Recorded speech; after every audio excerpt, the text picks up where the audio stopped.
Viva Las Vegas, Viva La NASCAR. The NASCAR Betting Preview Show gets you locked and loaded for everything you need to know for this upcoming weekend's race. In the NASCAR playoffs, it's the round of 12. We tell you who we like, when we like them, and how we like them in terms of NASCAR betting. So be sure to tune in, get commenting in the chat, as it's time for the NASCAR Betting Preview Show.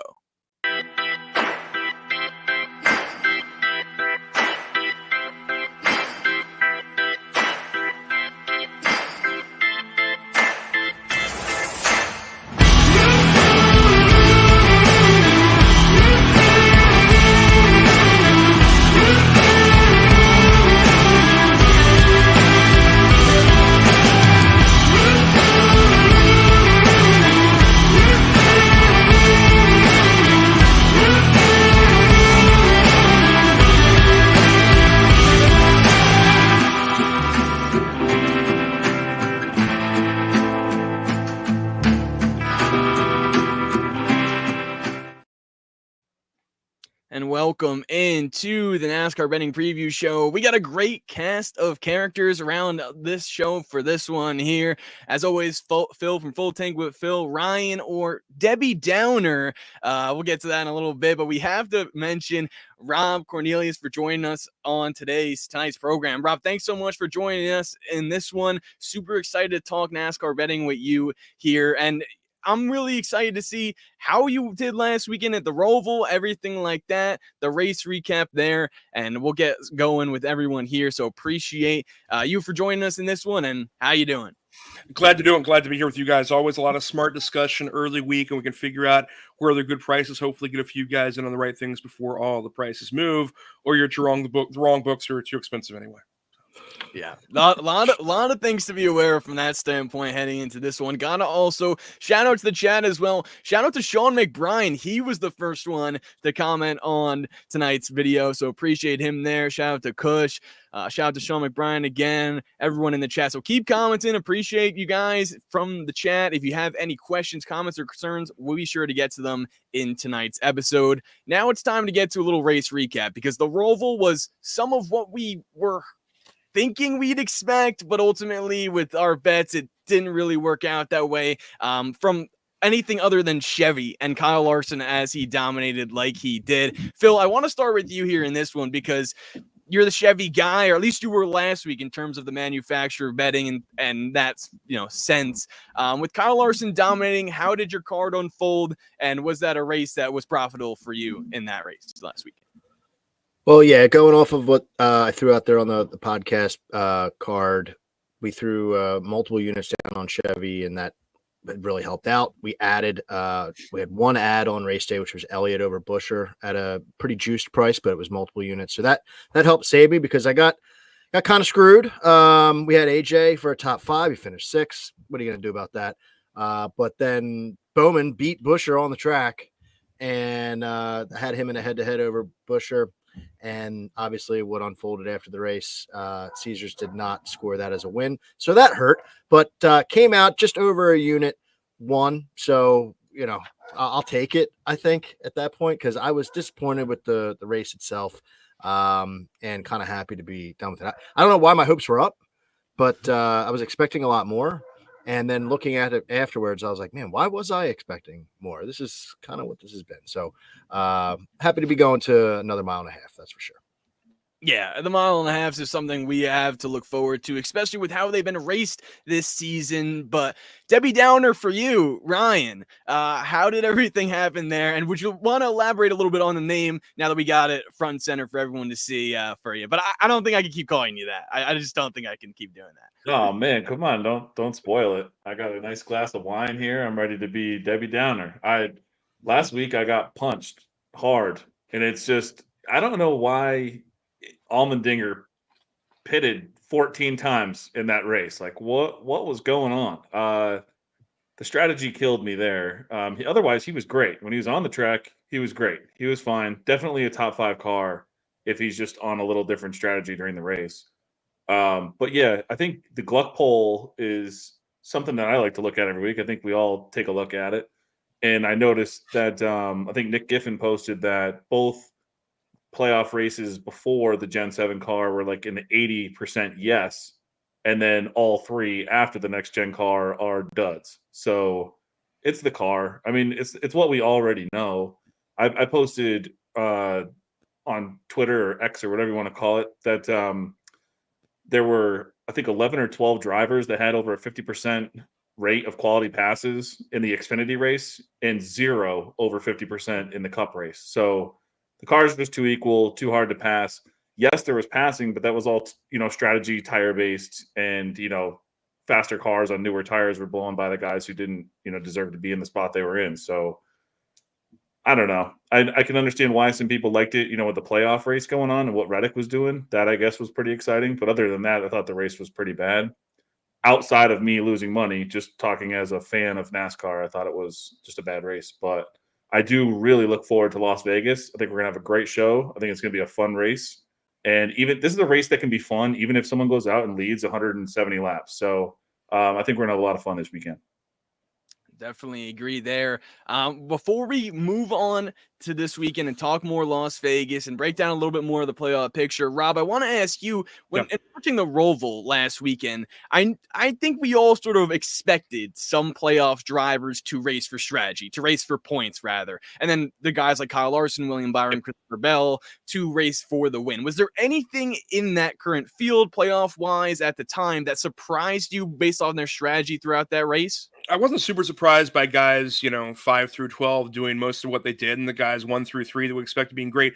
I think we all thought we were going to make some money around the edges on the guys who weren't in the playoffs, be it a Chastain, be it a McDowell, be it a Gibbs, be it guys who can be faster and could have been on a standard strategy, a non-point strategy, and that really didn't work for anybody. I had a little bit of Blaney, top 10 I added late in the week. I was heavy Bell early. I was SVG top 5 because that was just automatic money at 1-1, wasn't it? No, it wasn't. And the same thing. I've gotten the same trouble with Allmendinger. Had a few good matchups. Bell, obviously, or McDowell, I think I dropped in the chat of the show last week. But basically, it was a case for me to build a Bell stack and get amazing prices. And I found minus 118 top 10 on Friday. And that was pretty much a, put the mortgage on it for a 50-50 kind of bet, and went great. But no, there were mistakes. There were a lot of mistakes. I think we were all surprised how badly some of these guys ended up, and the Bowman disqualification got everyone as well.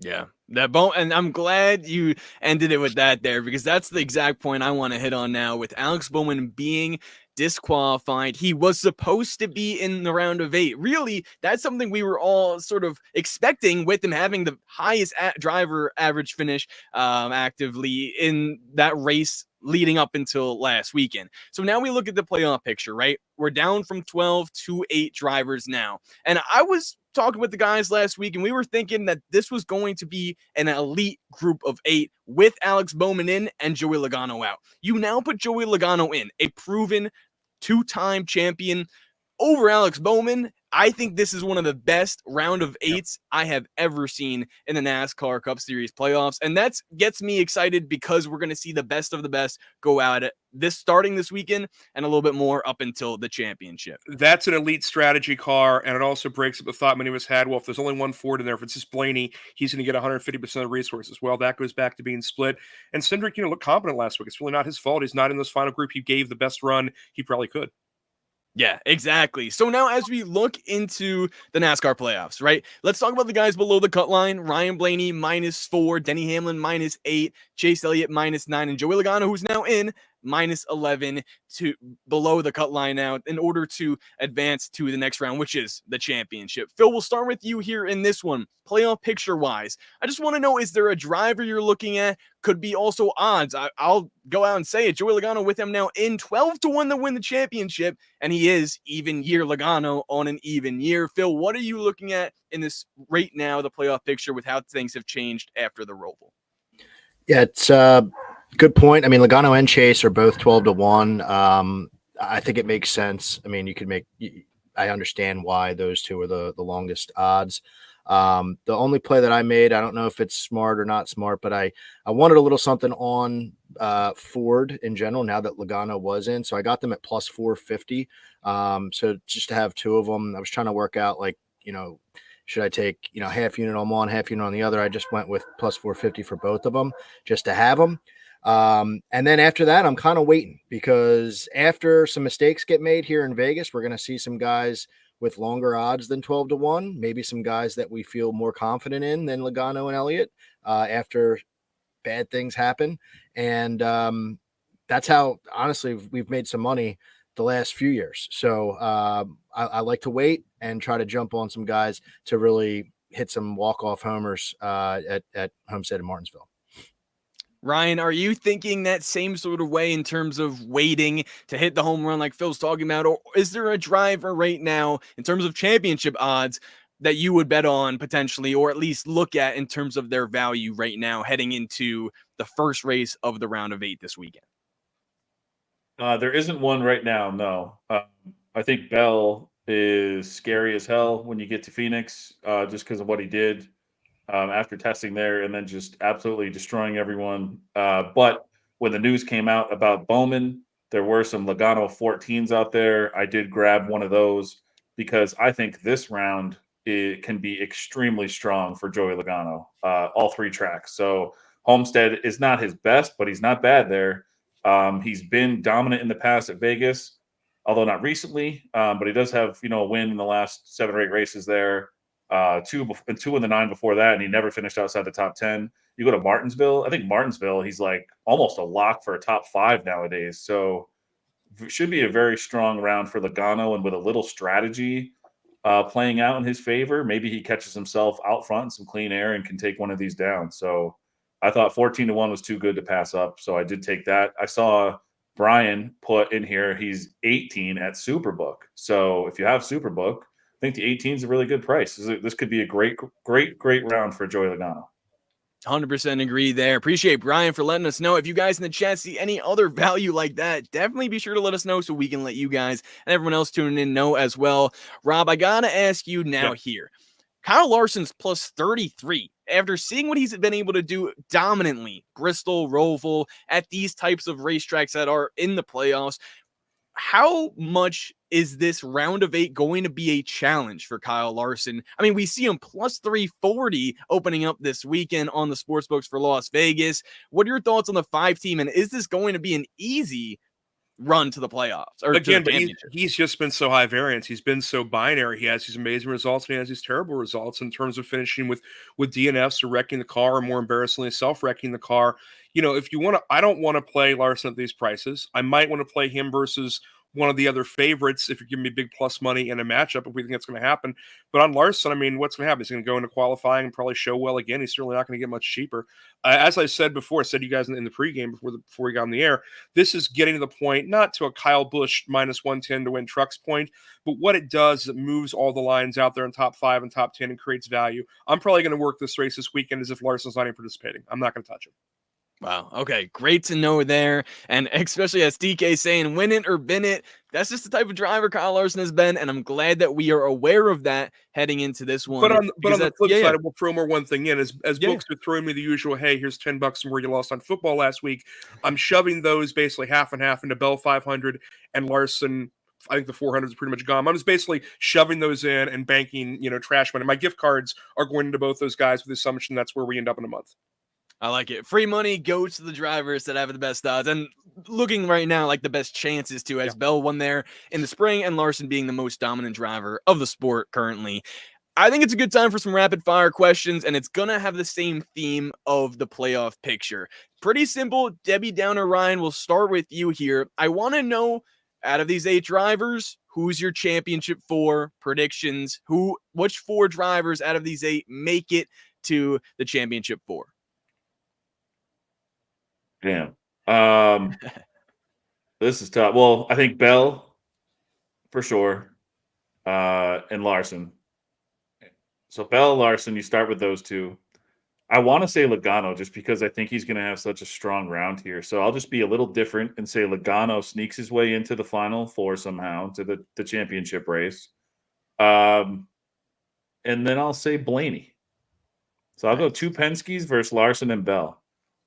I like it. I like it. Before we move on to Rob, chat, I need you guys to participate in this as well. Let me know your 4 drivers who you think are going to make it to the championship 4. I gotta see them. I gotta know, and then we'll tally them all up at the end and see who's got the most votes overall. Rob, who are you talking or thinking about in terms of the championship 4 right now? Well, but Bell and Larson are the undersuited you. Obviously, like everyone's going to reply with something like that. Even though it's been a rough second half of the season since you got the dog, Denny, because Martinsville's in, and I think Martinsville's something he certainly will play to his strengths. And I'm going Logano. I like him strategy wise, and being 10, 11 points out of this is not that far. Again, they are the best run team, even when they don't have the best equipment, the best speed. And remember, he's been quick at Vegas in spots, especially in qualifying. So this is going to be maybe a little stronger 1.5 mile run than most are expecting out of the Fords. Love it there. Fords looking to have some promise. Phil, are you going to continue the trend here? Do Fords make it to your championship 4? And if so, how many and who you got? Yeah, I've got one. I mean, obviously, I would love if both of them made it because of the call out I just made. But the 4 that I had to start the playoffs are still alive, and pretty chalky. Not like I'm Notre Dame or anything, but Larson, Bell, Blaney, and Reddick, who I have. Got a nice little championship 4 ticket on Reddick, so I'm really happy that he snuck through and was able to bounce back last week and survive that. I think this round suits Reddick well. Obviously Homestead suits a few different people well, right? I mean, we're going to go to Homestead next week and talk about the guys who like running near the wall, the Larsons, the Bells, the Reddicks. But I think Reddick can take a deep breath.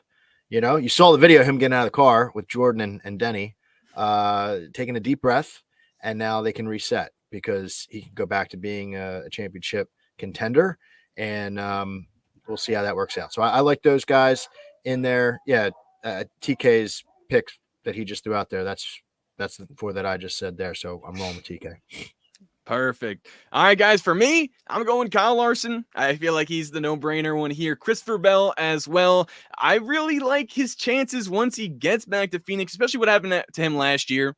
Seeing the disappointment and the heartbreak from him not being able to even really contend for a championship. Then I got to go with Ryan Blaney.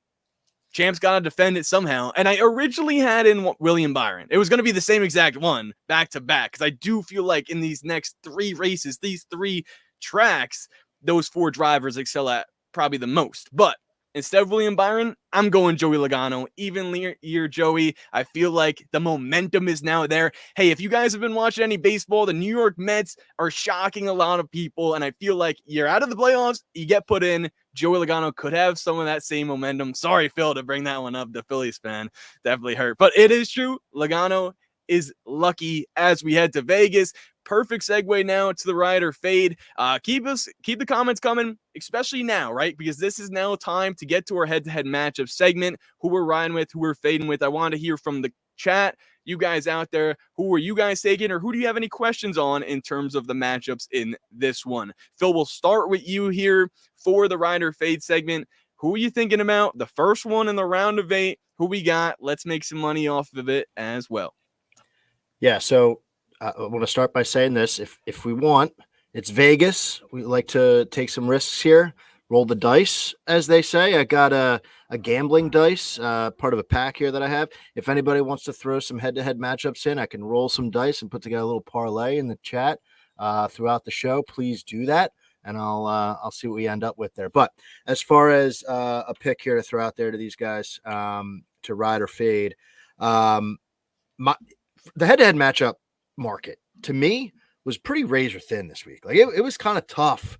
They are matching dogs up with dogs. They're matching up, back markers with back markers, and it's really hard to find something that separates. But the one I'll throw out there is Bowman over Bubba, and this is -115 on Caesars. This was my favorite one of the 3 that I threw out there on my podcast this week, and this was a 5-spot difference on win the race, which we know is a good advantage. That was the biggest difference I could find this week. Nothing like last week where there was like double digits. But if you're looking at probably good, it's not like last week. Well, it worked out on one. Yeah. It didn't work out on the other. Right. But yeah. Bowman is 10th in average finish in the last 10 races at Vegas 14.4, and he's only been a part of 9 of them, worth mentioning, with 1 win, 3 top 5s, 4 top 10s. And Bubba's average finish is double that, 21.4. He's only got 2 top 10s. Looking at the next gen races, because I think that's important, the 5 races there, their speed rankings pretty close, 8 to 12th, again, in favor of Bubba. In 2024, though, Bowman, 3 straight top 10s on these 1.5 mile comp tracks out of the 5 races. Bubba's got 1 top 10 all year. Speed ranking is a very big difference here. 7th for Bowman in all of NASCAR compared to 17th. Bubba just hasn't had the speed on these types of tracks. Bowman is 4-1 head-to-head against Bubba so far this year on these comp tracks. And then you take away the stats, right? If you are that 48 team, if you are Alex Bowman, you have got to be lit on fire. Whereas Bubba, he's been out of the playoffs for a little bit, right? And it's not like they know they're going up against each other here. But Bowman just has to be like, fuck this. I am going out there and I am proving everybody wrong. This is bullshit. I'm making a statement. And he's good here. Like, it's not like this should be out of the ordinary for him to be running top 10, top 5. So I think that this matchup at even money, minus 115, I like this for us here. So rolling with Bowman over Bubba. I love the odds there. Bowman looking for revenge. We'll see. I also think it's important to note at intermediates, Hendrick Motorsports has just been awesome this year. We see Chase Elliott, William Byron, Kyle Larson. Why not Alex Bowman put himself with the rest there in order to lock in Phil's ride or fade there? So I'm riding that one. Rob, I'm going to ask you, are you riding Phil's head-to-head matchup there in terms of taking Alex Bowman? And do you have a matchup you'd like to look at yourself in this one? Well, no, and it's funny. I was about to pitch as one of mine, and again, based on his numbers at every other 1.5 mile, or at least a lot of Kansas in my mind, is trying Bub over Kez and minus 110 or minus 115. That's at ESPN right now. I think some other places. I've been ready to rock and roll with Bub, and if we can't do that, Bub will probably be in my top 10 matrix later. But the Toyota Speed versus a middling guy, a Ford, who's not been amazing here on speed. He's had some good finishes at Vegas. Has Keselowski a 4th recently last year, and in the spring he wasn't bad, but I think those are more on pit strategy or more on timing than on raw speed. I'm expecting Bubba to knock one out of the park, maybe not, Chastain style win Phoenix, but have a fast run, and this is probably the best place for it. But he's right. The matchups this week are not great. I'm not in love with much of anything I'm seeing. The other one I'm seeing under Caesar, and this is because of, I like him locally. I'm sure the number on this is terrible. I'm sure Debbie Downers will tell me this is a terrible idea based on the computer. But I like looking at Gragson here at Vegas. He's been great both on this circuit and the other circuits. He's just magic at home. But yeah, for me, I'm going to go against that. I like Bowman. I'm just not sure against Wallace is the way to go. I'm just not seeing enough matchups I like. But give me the offshore wins on Thursday from BetUS, and I'm sure I'll find something. Awesome. Love it there. And with the Bubba Wallace take as well, agree with that in terms of, it's interesting how it played out in terms of him against Alex Bowman in that sense, but also the Noah Gragson point too. I believe he finished 3rd or 4th, maybe 5th or 6th, around there. Right. Definitely a top. He's had good finishes. I know I'm seeing Noah and Cindric, which I'm not in love with, but I'm sure Noah against someone else toward the back, there's gonna be some value later in the week. Yeah, love it there. All right, Debbie Downer, what do you got? Bring up the vibes now in this one. What do you got for a rider fade? And what are you thinking so far about the Bowman versus Bubba talk we're having in this one? Well, I think Rob said it best, where these matchups this week are not great at all. I mean, I really tried. I sat down today and I really tried to find one to give out on the show, and there's nothing that I'm confident enough to give out at all or bet myself. So I can't back anything. So I'm not fading. I'm also not riding. I'm just not betting this market right now. I want to see cars on the track and see some speed. Did you say the Gragson one, Rob, was against Cindric? There's a Gragson Cindric at Caesar, but I don't have everything open and in front of me right now. And again, generally I find my value. You guys know I shop. I live in the border of 2 states. Generally my value is when I drive to Ohio and I get Bet365 or I get Hard Rock over there, which is priced a lot like Fanatics, if that's one that you have. I'll say, yeah. Bet365 has Gragson versus Hocevar, if that hits you. That might be interesting. Hocevar is wild, and he gets a lot of binary finishes. So if Gragson preserves the car, I like that. Yeah, let me check that one real quick. I kind of really like Hocevar here, though. Inspire's been showing some speed. Let me see. I'm going to type that into our. Hocevar has basically been an auto punch, outside the bucket, top 10. If he's at 500 or 600, you just play him at that point most weeks. Yeah, I think here I'd rather take Gragson over Cindric. Okay. So if I was going to play one, I think I'd rather take Gragson here. I just think it's a better track for him overall. I think you got the other two Penske guys now in the playoffs. I think Cindric's going to be kind of left out here. Yeah, he's going to be driving a test car or something. Yeah, you're right. He's going to be de-emphasized. Yeah, their last hurrah, I think, was last week. They gave him all they could, and they gave him a rocket. And he ran it great. You know, I give Cindric a lot of crap, but he ran that race really well. Kudos to him for giving it his all. He's going to be great. He's going to be great on TV in 10 years. He's awesome. Smart dude. Yeah. I think now is the opposite of that. Now you get the two guys in the playoffs. Joey sneaks in. They get all the focus. Cindric kind of lays back. Cindric's been a real dud on some 1.5s as a Penske driver. Especially like banked type tracks. Like he's really only good at Gateway. That's like his only thing he can do. So, I would say Gragson over Cindric would be my favorite head-to-head that we've come across. So I'm glad you brought that up. Cool. Cindric, his best finish this year on the mile and a half is 20th. So, and it gets a lot worse after that. So, I stared at that pretty hard earlier. I think it was the Kansas show too when I was going over all the Gragson stats. He's got a bunch of top 10s or thereabout, finishing 11th to 13th, things like that. And then we saw how he ran here last time. So, I like Gragson here. Good call. Awesome. The hometown kid. Can he get it done? We certainly hope so. Brian in the chat saying, got to hear the debate of MTJ versus KFB. Let's get into it. I feel like if that is a matchup as well, this is one that can bite us every time, especially with MTJ. He's been doing that. I know Big Ross feels that way too. Kyle in the chat saying KFB all day. So what does Win the Race think about it? But Rob, before we get to Win the Race, what do you think about that matchup in terms of Martrex Jr. versus KFB? It feels like KFB is still really working hard every week, or they're still pushing on it, whereas Truex has been uneven, and he doesn't feel like they're that committed. I'm sorry to say. I hate to see him going out like this. But, Kyle Busch is still working very hard, and he's had pretty fast cars. Okay, all right, good to know. Now, what are the stats and the data saying, Ryan, with Win the Race over there?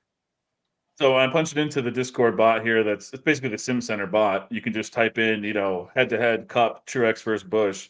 It would have Truex minus 126 as fair in this matchup. So it's close. I mean, it's kind of like a lot of the matchups they've put on the board this week. It's tough. In my pre-practice and qualifying ranks, though, I do have a pretty good gap there from Truex to Kyle Busch. And I did read for a little while this year, I was writing what's called Solitude Speedway, which is just a psychotic synopsis of a race when I sit there and just watch my money either drain away or stack up throughout the race.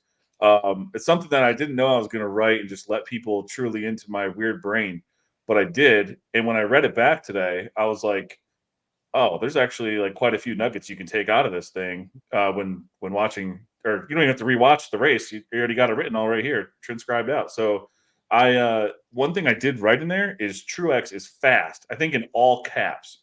So at one point in that race, I was very surprised at Truex's speed. And then he had issues late or something. But yeah, I think I would take Truex over Kyle Busch pretty comfortably here. All right, good to know. What book is that? Yeah. Do we have that the book in the chat? Brian, if you have that, have what book that matchup is from, MTJ versus KFB, let us know in the chat. One thing I did want to get back to as well, while Brian hopefully gets back to us there, Phil, with the dice, the dice game we got going on here in the chat as well. Are we going to continue doing that, or what are we thinking there? And if you have any matchups for us, I want to throw a parlay together, so I want all the matchups to be from the same book. That's why I was asking what book that was from, because we could let the dice decide. Does DraftKings only have 3 matchups for me, yes, or is that the same for everybody? No, everybody. we're all seeing that. Yeah. So why don't we just use those 3? Because that's we'll do a three person head-to-head parlay. Fair and enough. we use that book because the same, no bias. We just use it. So give me the first one. Do you see it up right now? Because I'm pulling it up. I'm pulling them up right now. Give me 1 sec here. So I have first one. go. Oh, go ahead. First, do you want to go? You go, Tino. Do it. Well, I just had it up, so I was going to say the first one that I saw was Joey Logano minus 110 versus Chase Elliott minus 120. All right. So we got this dice is over, under. So the over will be the higher numbered car, which is Logano. Under will be Chase. And here we go. All right, and it's over. Logano over Chase is the first leg. to I our like that one. Vegas Yeah, I like dice that too. parlay. Joey, I'm writing this down so I can tweet this out later. Over Chase. All right, that's the first I'm leg. entering it in here, so I'll do a little screenshot of it too, and I can post it. Perfect. We'll get back to that after the next segment. Sweet. And now we're doing all three, right? So now the next one is going to be Denny Hamlin -110 versus William Byron, who's -120 in this You want to matchup. do all three right now? Yeah, let's just roll. All right. Denny versus who? Byron. Byron. Yep. All right. So Byron's the over. Denny's the under. Here we go. Another over. So we got Wow. Byron over Denny. I kind of like that too. The dice is cooking up right now. Oh, they're all good matchups. That's why I thought this book was good too, because they're all dead close. So All right, Make hit it me with the nice. last one, Tino. All right, last one to round out Phil's dice parlay we got going on the NASCAR Betting Preview Show. Ryan Blaney at -105 versus Tyler Reddick at -125. All right, Blaney's the under, Reddick the over, and it is over again. Reddick, wow, it's three overs, and I swear it's under on three sides. So, hey, we'll see. that We'll is let the gods plus decide. 530. Boom. There we go. All right. Plus 530 Don't parlay. hate that. I'd try to if anyone's got a boost out there, I'd try to boost that baby up if you could. But Yeah, there we go. We'll see if Have the some fun gambling with it. gods from Vegas like the dice game. We'll see. All right. Well, there you have it, chat. Let us know if you're riding with the dice parlay as well. This is Vegas after all. I mean, let's get a little bit lucky here. So, chat, let us know who you're thinking dude, if it can the pull up. Ostradamus, imagine tuning into the first time right now. That's so freaking funny. That'd be great. Hey, we like to have fun on this show, and we like to have fun making money as well. So that's the biggest thing that we need to know when we're heading over to the position props. Rob, for you in this one, is there a certain market that you're taking a look at? It could be top 10, top 5, top 3, or one at least that you want to start off at based on the value you've seen out there. Well, generally, I mean, if you guys seen what I do, I tend to work in a lot of top 5s and top 10s, a little bit of matchups, so mostly top 5s, and a lot of it is just assessing value. Bell's probably going to be favored in qualifying, or pretty close, probably. Even with Larson and whatnot. I think everyone thinks he's going to be strong here, and basically that's maybe the first thing I look at my card every week for the last 2 years has been Bell top 5. And you're seeing Bell at 1,000 out there. You're seeing Bell then getting more expensive, 800, 900, a few shops. Top 5, bet 365 is at 180. And if you multiply that out, generally top 5s times 7, that's basically going to give you a 1260 to win on Bell. And that seems to me like a ton of value. So top 5 at 180, that's kind of where I start. I look at my top 5s and say, is it at that 1/7 or is it cheaper? And if it's cheaper, then I will go to Debbie Downer's computer and see, am I on the right track here? That's generally kind of a point where I start. Top 3s, it's a 4-to-1 ratio or 1/4 ratio. Top 10s, it's around 30. Again, just rough numbers. It's like how I assign value if I don't have the super algo machine with me. And as good as Bell has been, and the way he's going to be priced, he'll probably come down off 1,000 unless he crashes in qualifying.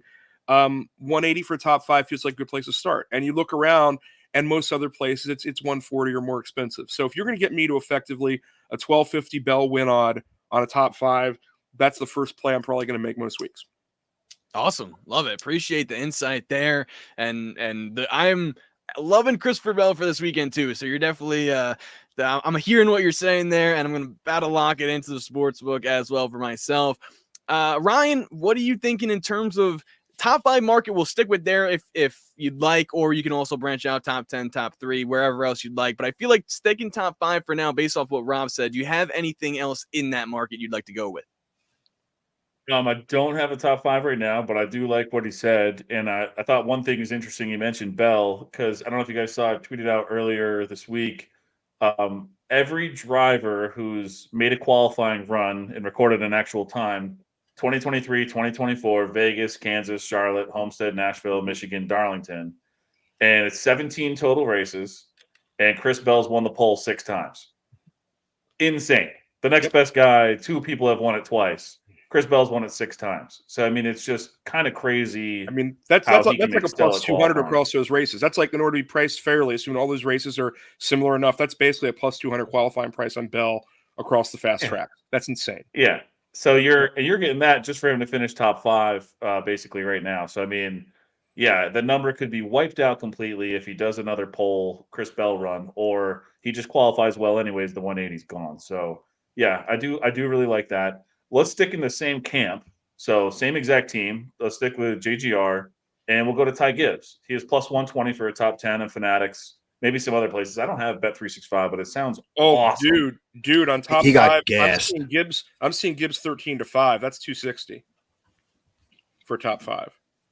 No, top 10 I'm talking about. Oh, top 10. Sorry. Yeah, Probably I went a top cheaper. 10. Sorry. Give me a second.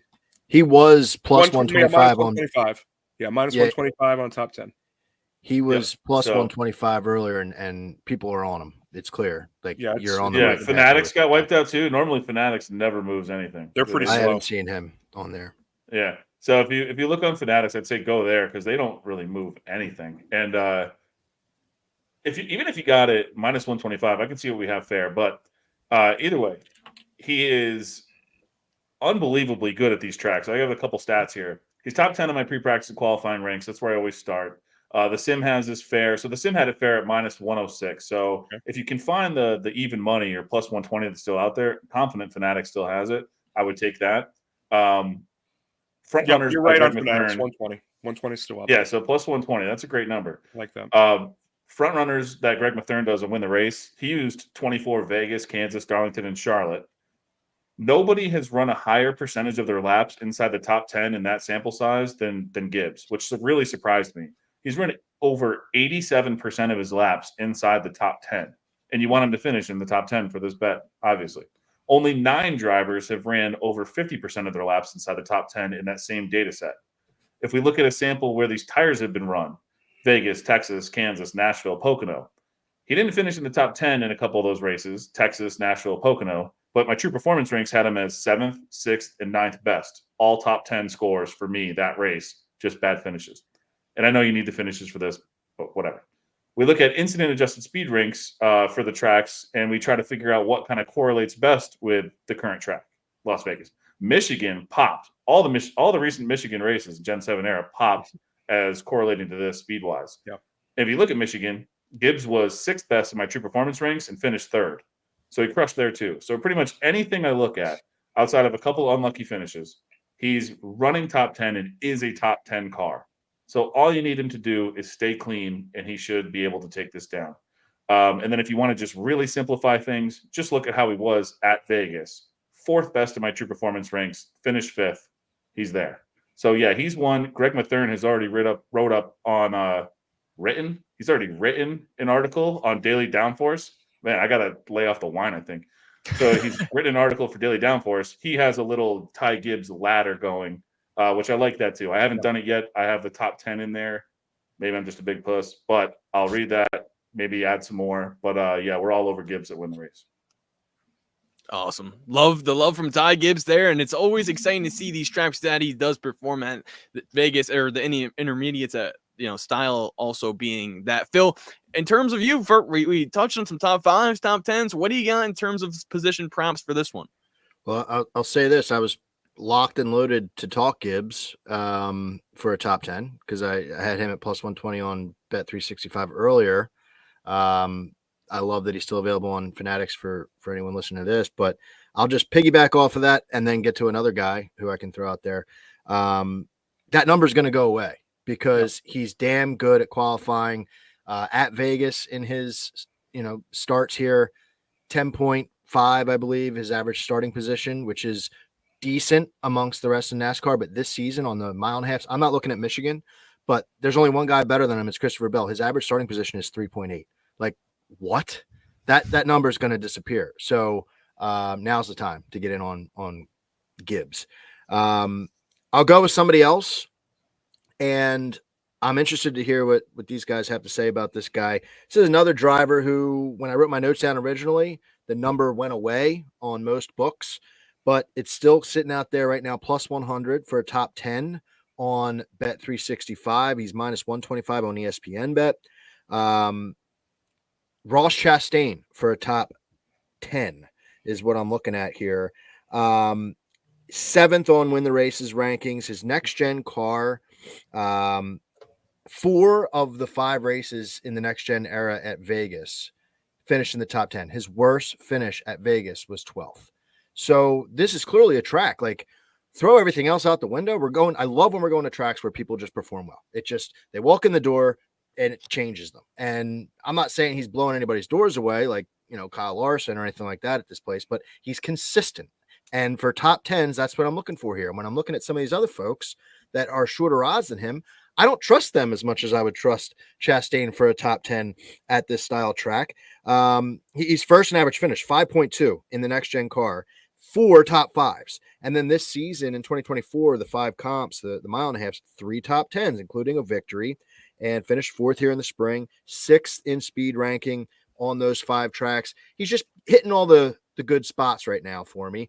And the win that he had a couple weeks ago shows to me this guy's not giving up. Like, he's not rolling over and dying like some of the other guys that were in the playoffs or just missed. He's fighting. He's flag hunting. So I like Chastain here at plus money for a top 10, and I would even go down to that minus 125 on ESPN. It was 1-2, I think, with 17-ish laps left or whatever I wrote in Solitude Speedway. He threw 2 tires on and started on the front row or something like that, and then was able to actually hang on with only 2 tires to finish in like 4th or 5th place or whatever he came in last time out here. So he, I don't mind them at all too for these type of bets because their strategy is great and they're not afraid to go for it. So yeah, I like that one a lot. I like it too. They call themselves the disruptors over there at Trackhouse. Can Chastain do it again? But one thing I wanted to shift to was a lot of Toyotas were mentioned prior to that call out of Ross Chastain, right? We had Ty Gibbs, Christopher Bell, one driver who was on my mind, Bubba Wallace for a top 10 at plus 115. But I also want to think about Denny Hamlin, right? Denny Hamlin, just in this situation of talking Toyotas, we know they're going to have to turn things on if he wants to get back to the championship 4. So, Rob, my question to you is, with all this talk about Toyota heading into Vegas, are they the team to beat, or is it going to be the Chevys that sort of take the cake in terms of the manufacturer outright bet in this one? Well, I mean, it feels like there's a little more Toyota depth up high. I mean, just look at the way that folks are bracketed this week. It's Larson, Byron, and then the 3 Toyotas, Reddick, Hamlin, Bell, and almost all the stacks here. Hamlin's probably been a little undervalued on recent performance, but I think also everyone's kind of waiting on Martinsville to get him through this round or whatever. That's kind of what's going on in the back of my head. I'm scared to buy him because he's so expensive. I was actually considering nibbling on Bell over Hamlin in a head-to-head. They're both priced about alike, so you should be able to get that roughly even if you're interested in that. I might have to go back down that rabbit hole and figure out if that's a good idea or not. And you mentioned Bubba. There's some 140 top 10 even better out there. So I'm kind of committed to that one. I've bought some while we've been sitting here and bought some earlier today. That's on 365. And that's just the bigger point here. I know everyone has the 3 or 4 giant big brand name books, but a lot of us have access to 365, to Fanatics, to Hard Rock. I have something called Betley. There's a lot of loose dog tracks and horse tracks around the country. It's a dog track of all things here in West Virginia. So there's a lot of places off the grid that are giving you cheaper stuff. We're not moving as fast. So if you have access to them, I was in Michigan for work last weekend. I opened the new Indian Casino account and did great. Awesome. Shop around. That's the name of the game. Get the best value where you can. Chat, let us know who you're rocking with for any of these position props and any questions you may have in terms of your best values or any guys you'll be betting on for this one and this weekend rather. Phil, for you in this one, any more prop bets in terms of top 5s, top 3s, top 10s, or any? What are you thinking in terms of your manufacturer win bet as well? We just talked about Toyotas, Chevys out there too, or could it be a Ford? Are you leaning in any certain direction as of now? Yeah, I didn't have any more the position plays to talk about, but since you're asking about manufacturer, I am rolling with Toyota this week, kind of for what Rob was alluding to there. Like, we've got Larson bringing down the odds, and if you're going to take Chevy, you're going to get a short number for Chevy. Like, I saw minus money on some books in some places, so that's not interesting to me. Plus 175 for Toyota. Those guys are all kind of bunched up, and I like it. And so you're looking at the speed rankings from this year, 5 of the top 10 in speed ranking, Toyotas, same with average finish, driver ratings sitting in there as well, because you're getting guys like Gibbs and Bell and Hamlin, and we're including Truex in that bunch. You guys are interested in Bubba. Like, if he can throw his hat in the ring, even better. So I like the fact that they're more of a collective that are all very strong. Whereas Chevy, the way I put it on the podcast was like, if you're not taking Larson at that ridiculously short number, you could just take individual Chevy drivers for much, much longer. Like Elliott, he's 16-1. Like, Byron is probably the best other Chevy. So just take him by himself, because Larson's been checkers or wreckers this year. And that scares me off of a really short Chevy price. So Toyota was that good sweet spot with the really good dogs. Toyota's 5 of the top 11, 6 of the top 15 if you bring Bubba into the discussion. So that's, again, you're getting 40 to 50% of the bet that way. So, and to me, how much difference is there between say Reddick and Gibbs, or Reddick and Truex, or Blaney and Truex? It's not a huge gap between, in my mind, 4 and 11. Not a huge gap. The Toyota to win is the number 1 rated bet in the Sim Center. It's 170 places, and it's Hell yeah. plus 114 as fair according to our simulation. So that's the only bet actually over $3 signs or whatever you want to call it. It's a 4 out of 5 star bet. There are no 5-star bets this week as far as that's concerned. So yeah, it's the only four banger out there. Toyota to win. I'm glad you brought it up, Tino.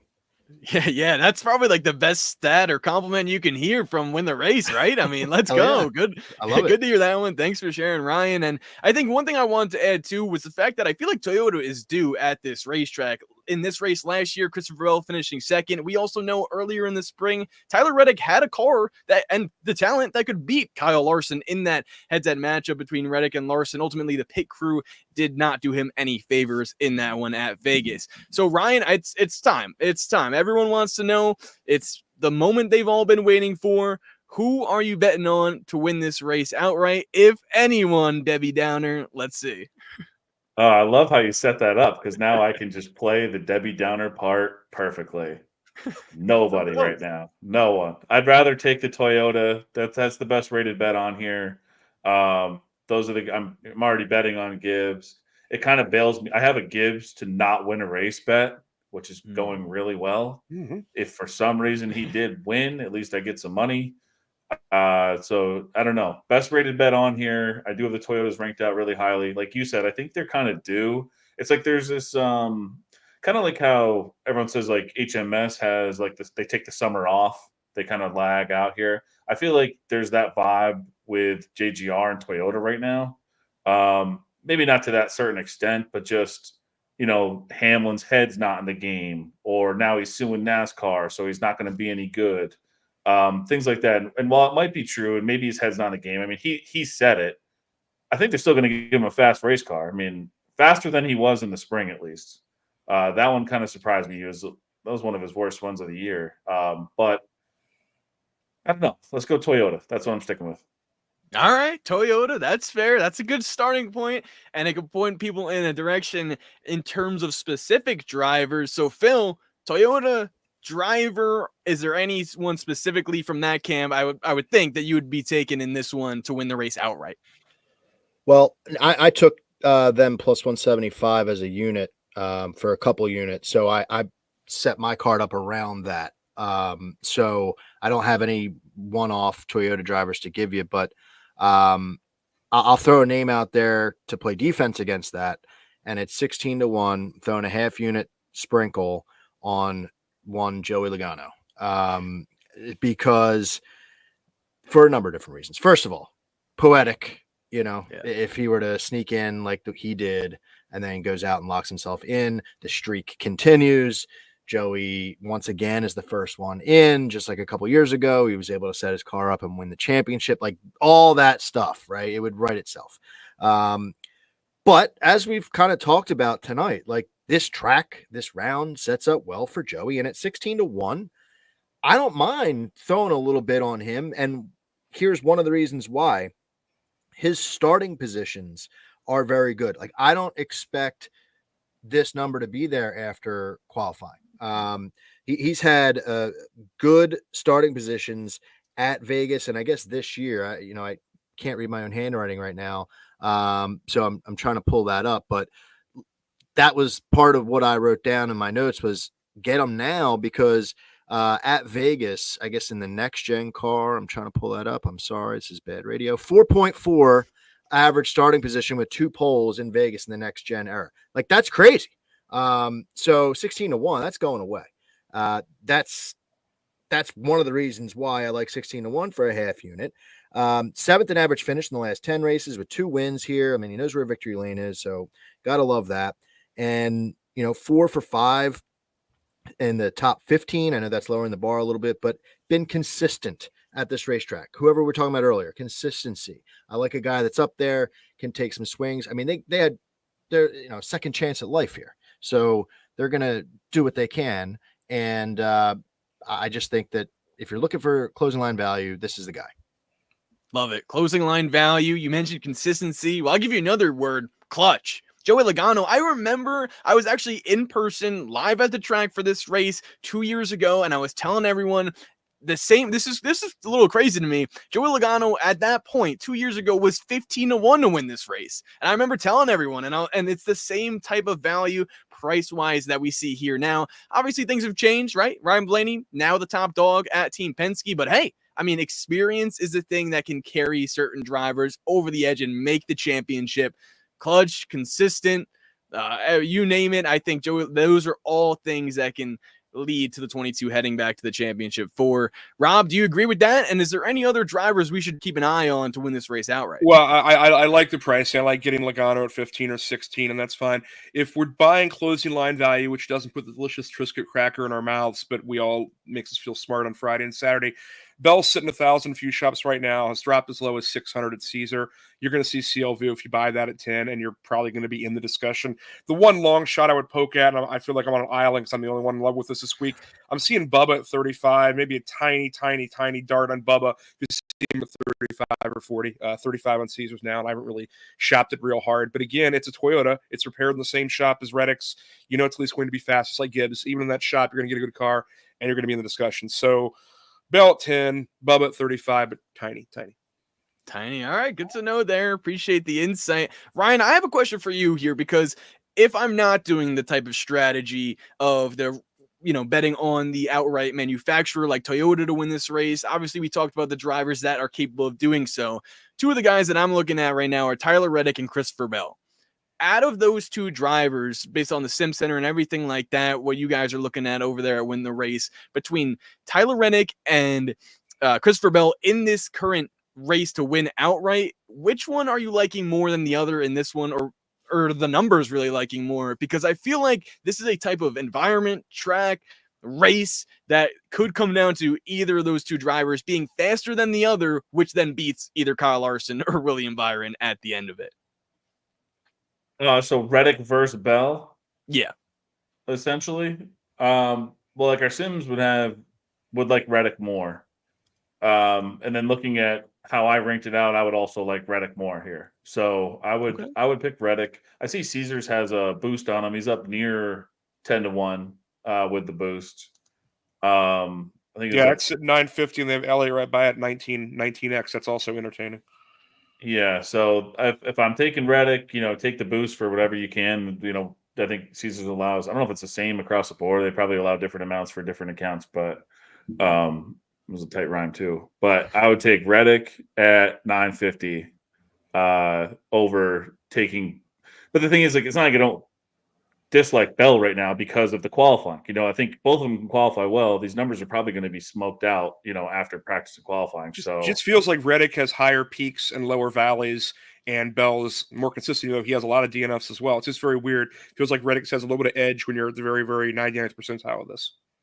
Yeah, I agree. So that's a good one to call out though, because they are so tight. For what it's worth, I'll just tell you, where our Sims have it fair, and I think we have value on Reddick right now as he stands. We have it 790 for Reddick, where we don't have any value on Bell. I mean, it's extremely, extremely slim. When you get up to 950, it makes it better, but still it's not a lot of value, but it is value. And it'll be much better if he goes out there and rips off a nice qualifying run. He actually, so in the 17 race sample, so I'm glad we brought this up. Bell's got 6 poles, like I said, but in that 17 race sample, Vegas, Kansas, Charlotte, Homestead, Nashville, Michigan, Darlington, 23-24, Reddick, the best average qualifying position at 6.81, better than everybody. So there's that too. I like it. I also want to highlight what Brian said in the chat here, saying that Reddick has run far more laps this year, which also makes sense because that's what led him, that consistency, that stage winningness, you want to say, led Tyler Reddick to winning the regular season championship over Kyle Larson there, because of that fact that he's just run more laps, been able to finish more races consistently.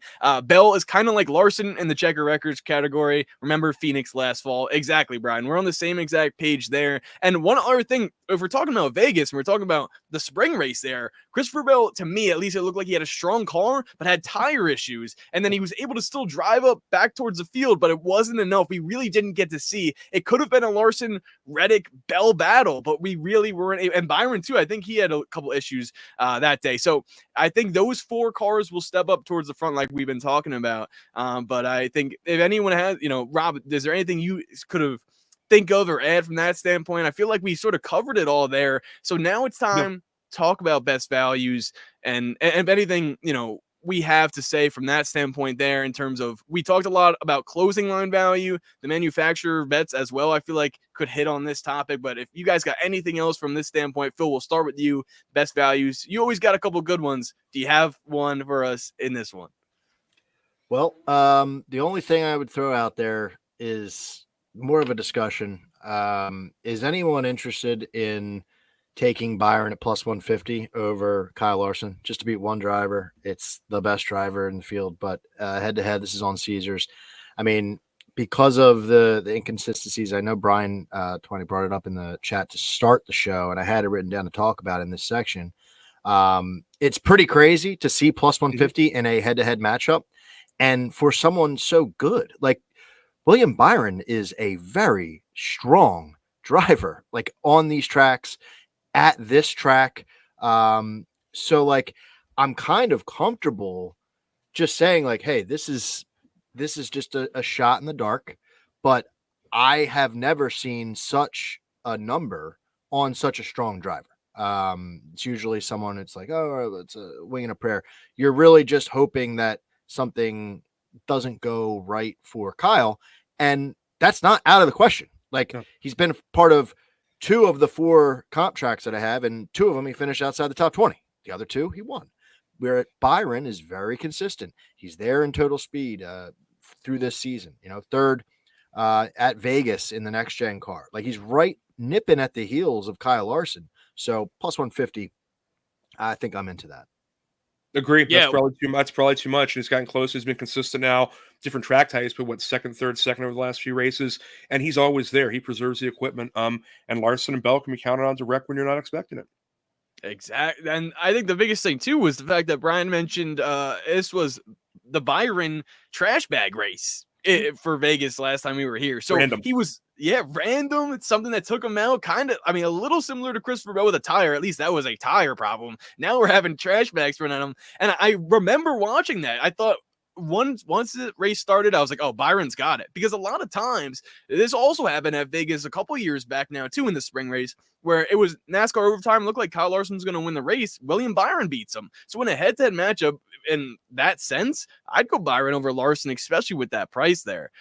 This is this is from Solitude Speedway, the Pennzoil 400, lap 16.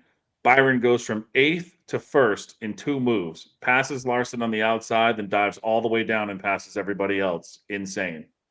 So yeah, before the trash bag, he was fast. And since Larson's on an island, I know we're talking about doing some real complicated things here, like buying a make and then betting 4 against with singles from another make.